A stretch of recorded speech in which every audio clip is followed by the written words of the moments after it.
This is a great topic today. We are talking all about paper clutter. Hey there, I'm Jessica, the Organized Mama. I'm a family organizing expert that helps you with organizing tips, tricks, and tutorials the entire family can do. This topic is like legit. I've been asked by so many people about paper and the piles of it and what to do and all of that fun stuff. So we are going to chat all about the paper and ways in which you can go and just tame it. Make it not so crazy, okay? I have some fun stats for you because, who doesn't love stats? The National Association of Productivity and Organizing Professionals reports the average American receives almost 15,000 pieces of junk mail in their life. What?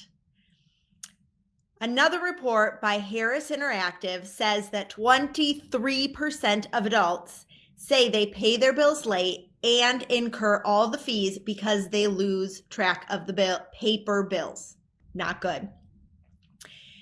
Agency Sales Magazine reports that we never use or look at 80% of the papers that we file in our homes. Is that not insane? So with all of this information, we are legit holding on to too much paper that we just don't need. But it can be kind of overwhelming thinking about how you're going to actually reduce your paper intake. So wanted to talk about some ways in which you can just really streamline your paper piles. So the first way is to unsubscribe from junk mail or like unwanted mailers or those type of thing. So on the back of the mail, I thought our mail would be here by now to show you an example because we usually get something, and on Wednesday or Tuesdays we get newsletter thing that I've called numerous times to be like, stop sending, and they continue to send it. So this doesn't work 100%, but there is typically a phone number near the bottom. It's like your address is here, and then it's like from the people up here. There's usually an address around there, or on some of those mailers, inside they have like, this list was concocted by so-and-so, and you can go online and figure out who it is to be like, stop sending it to me. Now, like I said, it's not guaranteed that it'll go away, but a lot of the catalogs and stuff, I've called companies and I'm like, I order from you. Stop sending me your catalogs. I do not need you to waste the paper. And most of the companies are like, we are taking you off. Thank you so much. Gap was a big one. They would send out all of those mailers and stuff. And I'm like, just send me the email. Stop wasting the paper. Restoration Hardware, they'd send like these giant packets of magazines that I was like, no, I don't need this in my life, and stop taking down an entire rainforest to make your catalog.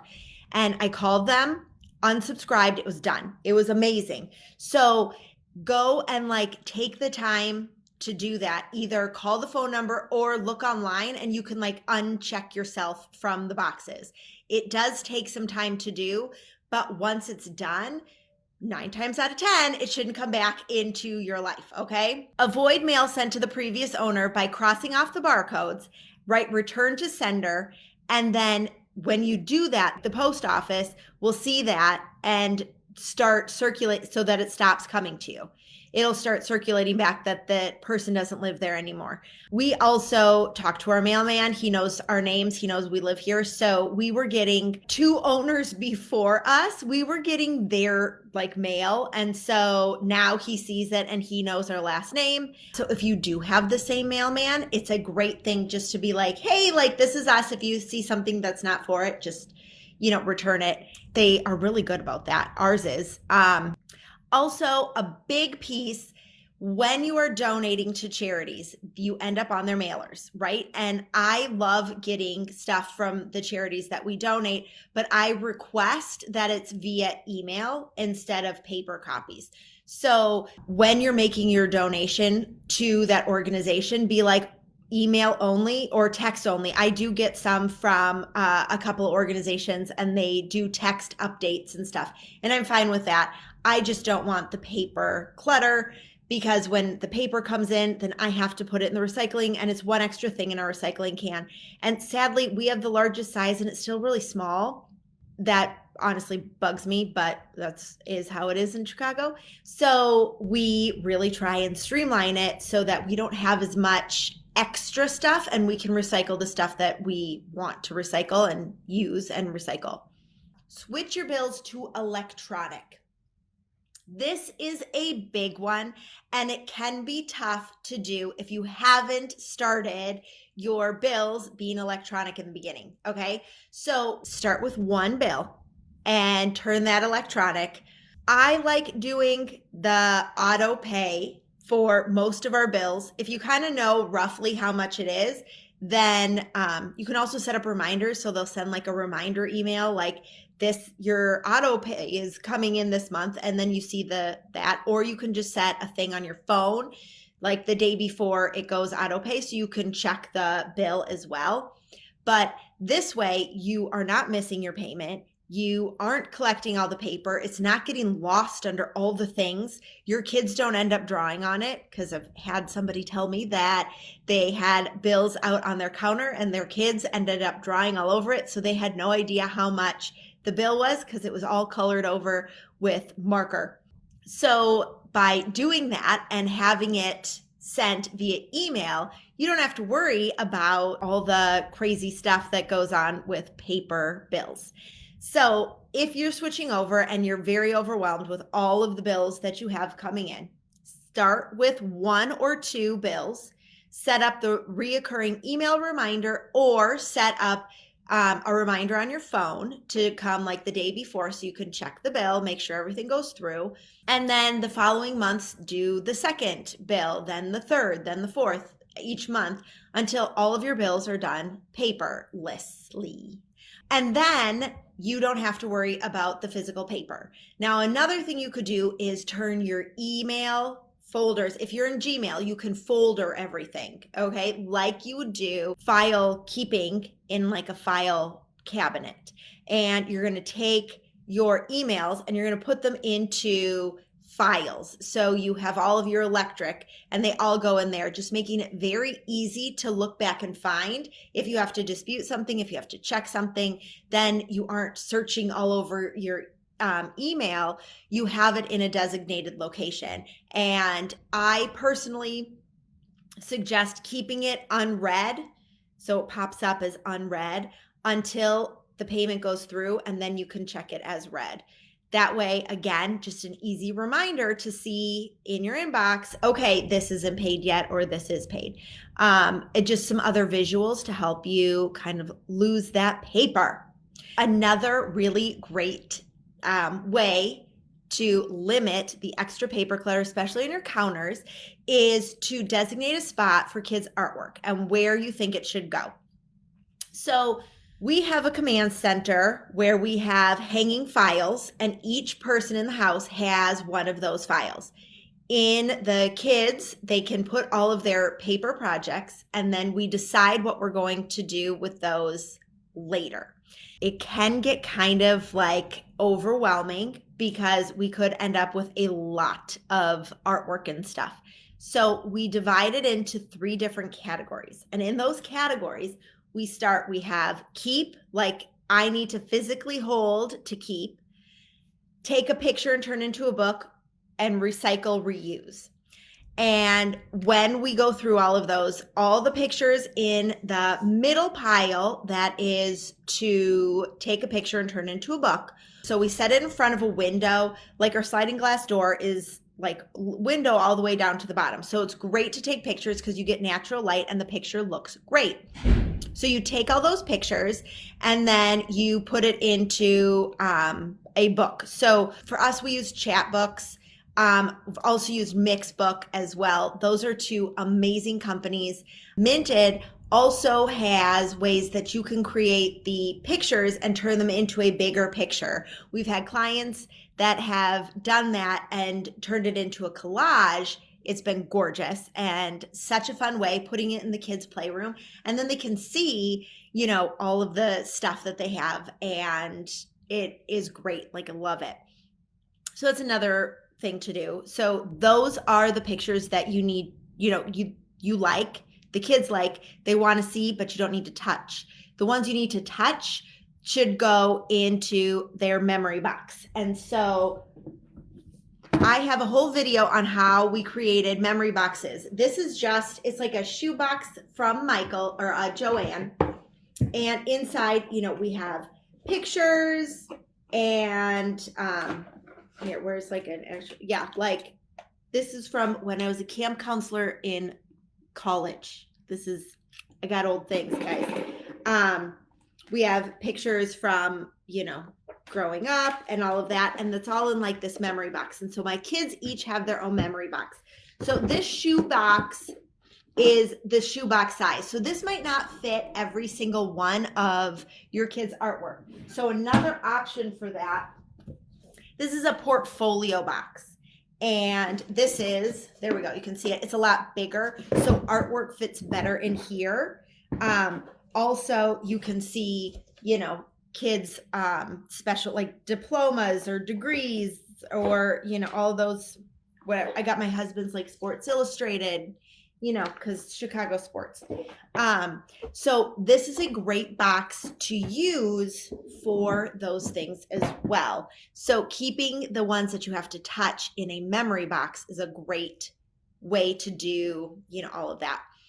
Then the stuff that you're going to recycle or reuse, you can easily reuse or turn all of their artwork into wrapping paper, a card, or just the recycling can is completely fine to do, and just, get it out of your house and then it's done and you don't have to worry about it. So I suggest doing it with the kids, having them help you sort through all the stuff, just because it really helps them start to realize that you don't need everything physically in your hand to truly appreciate it. You can turn it into a book. You can gift it to somebody. We send my parents and my in-laws, we give them so many pictures because they love it. They have artwork in their house from the kids, and it's just a great way to repurpose some artwork that the kids don't always find, necessary to hold on to. Some ways to actually store your paper. So, not everyone loves filing cabinets, and I am one of them. I am not a fan of filing cabinets. Like I told you in the beginning, most likely you filed something and it is not being used at all, right? If that's you, no worries, because according to Agency Sales Magazine, that you don't look at 80% of the papers and information you file. That's a waste, guys. That's a waste. So instead of doing it that way, let's keep and make a filing system that will actually work for you. Obviously, you're going to be doing a lot of stuff electronically. You're turning stuff digitally. You're storing your memories and mementos in boxes and that kind of thing. But then what do you do with the stuff that is either semi-actionable, like, okay, I have our neighborhood directory. They made that a couple years ago. So I have that. I want access to it, but I don't need it every day. What about coupons? What about gift cards? What do I do with all of those things if I don't have a filing cabinet? Well, a couple of things you can do. My favorite is using magazine holders, and each magazine holder can be for a specific topic. So these ones are on my desk, but we've done where each person in the family gets their own magazine holder, and you can turn it this way so you can just bop in papers and stuff, and it's so easy to keep up with. We've done it where coupons and gift cards were in their very own magazine holder. We've done, medical bills. We've done school. We've done just basically whatever you have for paper, and then group it together that would make sense to you. Don't look on Pinterest for this. This is where so many of my clients get lost. They look on Pinterest for categories, and then they're like, oh, these people have all these categories. They start filing things away in those categories, and it's not how you file your papers. It's not how you think. So take your papers, put them into categories that you think make sense. Does it make sense to do it by family? Does it make sense to do it by like what it actually is? All medical documents go in one. All receipts go in another, all coupons go in another. If that makes sense to you, then that's how you should be filing your papers. If that doesn't make sense to you and it makes sense to do it a different way, then that's how you need to file it. If you look at your papers and you're so overwhelmed with what they all are, start sorting just based on who the paper is from. Okay, so you have your medical files, you have your one child, you have another child, you have dental papers, you have school stuff for one child, you have school stuff for another child. Just start grouping it that way. And then once you've grouped it, see what you can group together, if anything, because sometimes you might not even be able to group things together. And then you can figure out how you're going to store them. If you are going to use a magazine holder so that you have easy access, you can grab and go, or you can use a file box. With a file box, the one thing I'm going to say, they all come with a lid. Take the lid off. Do it. Do not keep the lid on. Unless you're having company over, put the lid on and then it looks pretty. Take the lid off for it to be functional. The reason why, the more steps you have to file anything, the less likely you are to file it. And this is from my own research from like countless clients and their offices on their desks and in their filing cabinets and in their filing boxes. They get these gorgeous filing boxes with the lid. And then they go and they pile the papers all on top. There we go. So then they do this, right? And so it's sitting on your desk, and then more and more papers come, and you start piling more and more stuff on top, and then everything's collecting dust, and then you lose what you're trying to do. And so you're just like, what is the point of this box? It's not doing anything. Well, actually, the box is doing something. It's being your paper holder. But if you just simply removed the lid, boom, boom, boom, boom, so much easier. So this is something that I do also love as well. If you are more of a file cabinet type of person, but don't need the actual cabinets, this is a great alternative to that. It's called a file box. This particular one is from the Container Store. You can obviously get them on Amazon because Amazon sells everything, and use that to file away your papers in an orderly fashion. And it still looks pretty. I like this one is fabric, so it looks cleaner since it's out and we use it in that way. So that is a great option for you. Okay, mail. This was another question I got last week in regards to paper. What do we do with all of the mail, and how do we kind of like get things not so crazy with the mail? So if you have a lot of mail coming in every day, what I suggest is you keep your recycling bin near where you bring in your mail. So for example, if you are bringing your mail in through your garage door, then have a recycling can either in your garage or in the door as soon as you come in from recycling. Then you can just dump in all of the garbage mail that needs to go in there. Another thing to do is to create actionable piles so that you know what you need to do immediately and then do it. Like, don't sit on some mail. You have a credit card that came in and you need to call the number. Just call the number. Just do it right then when you get the mail. Don't create like okay, I'm going to do this later, and then later turns into a month and then your kids draw all over it pile. Do it when you get it. It will help reduce the clutter so much so. And you're not going to be out, like you go to the grocery store, right? And then you pull out your credit card and you're like, this one's expired. I should have called the number. You can avoid all of those things by just doing the actionable steps as soon as you possibly can. Another one is to create a to-do file, like in a magazine holder. So that was another category that we've had for magazine holders, is to do. And that to do is checked either daily or weekly, depending on that particular family, that client, how they want to roll. A lot of them on Sundays would like go through the to do and just kind of like clean it out so it's ready for the next week. And that worked for some families. Some families were like, okay, we have our cleaning lady coming on this day. or they have like a nanny that will go through it, or they have a house manager. Most of my clients, that's how they roll. And so because of that, they set that into their schedule so that they would check their to-do folder frequently. And that's what I'm encouraging you to do as well. Another thing to do is to go digital. Like we talked about this at the top of the show. Turn as much as you can into digital files. It just makes things so much easier for you in the long run, especially when you are trying to find stuff for tax documents and all of that. Just simply going onto your bank and going boop, boop, boop, and typing in these particular dates, and you can filter and you can do all those things. So you aren't wasting a lot of your extra time around tax season to pull up things. It really helps.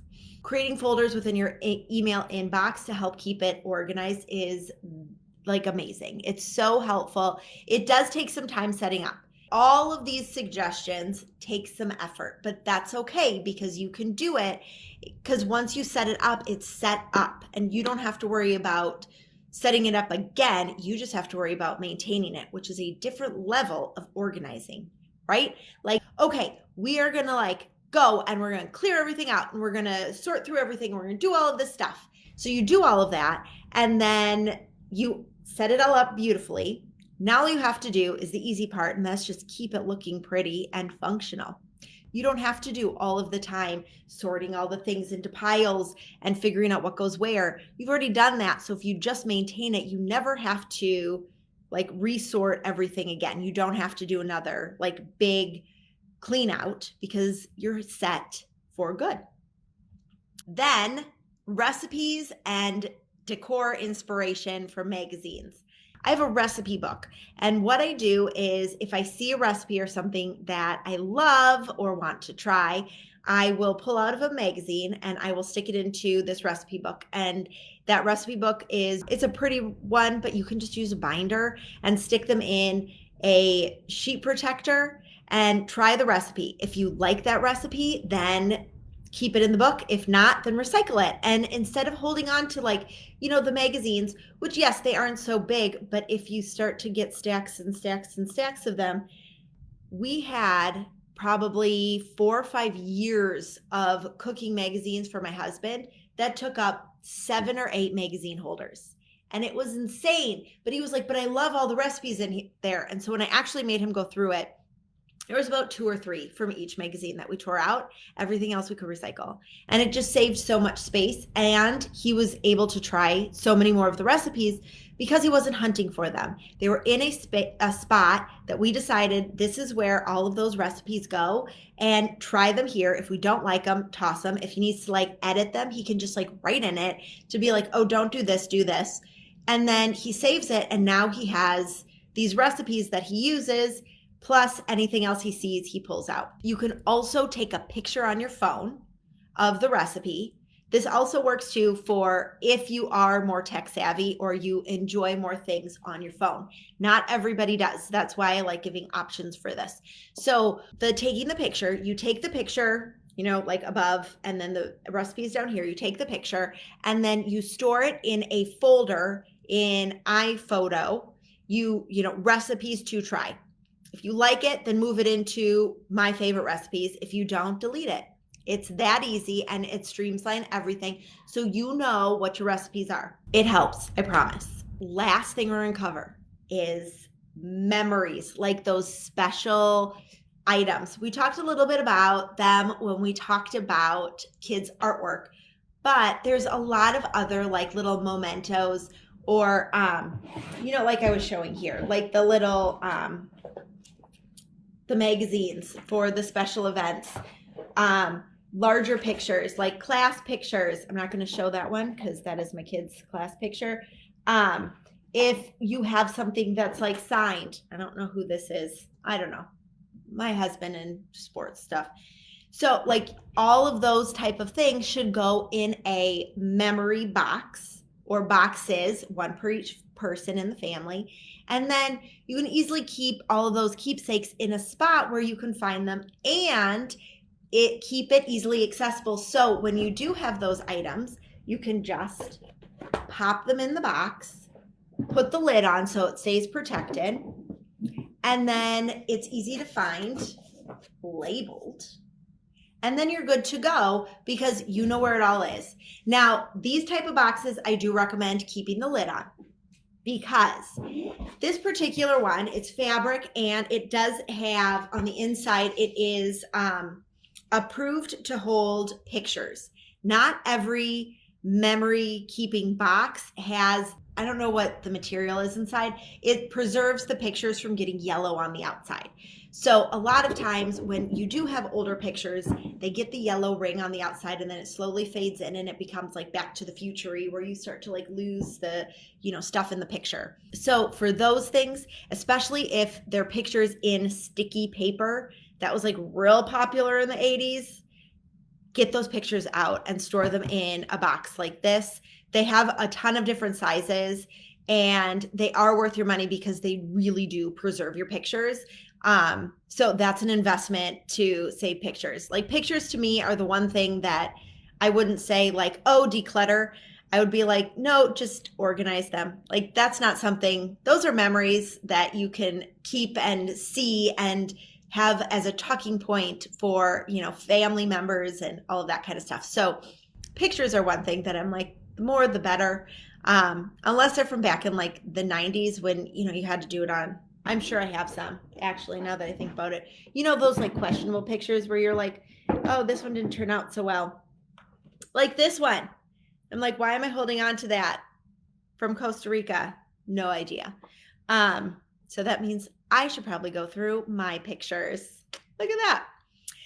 So a lot of the stuff I covered today was questions from last week. So we talked about what to do with kids' artwork. That was like a really big question from last week. Also, all of these specialty items and paper and how to do kids' artwork so that you don't have the big giant piles and it's not taking over your house.